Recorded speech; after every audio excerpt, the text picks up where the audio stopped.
But this is day 68. So, 67 pala kahapon. Nalito na ako. So, ayun. Di ako pumasok today, bro. Kasi tinatamad. Charing hindi. Takot lang. Because I love my life. Dahil nga sa shooting incident na nangyari na may threat pala. Shooting threat. So, ayun. Ang daming hindi rin pumasok. Adi, sige, sumali tayo sa trend. Kasi ano rin naman ano namin yung research presentation sa P6. So, sige, absent. Pero hindi.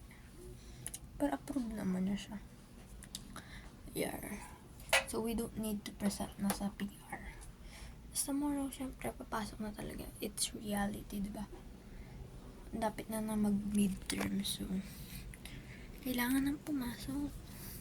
Ilang araw na akong di pumapasok from Friday. Tas wala ako dala. Kasi Friday, Saturday, Sunday. Ano ba yun? Monday. So, 5 days na, grabe yun.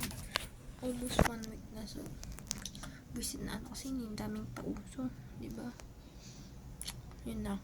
Sige na, baka antukin na ako.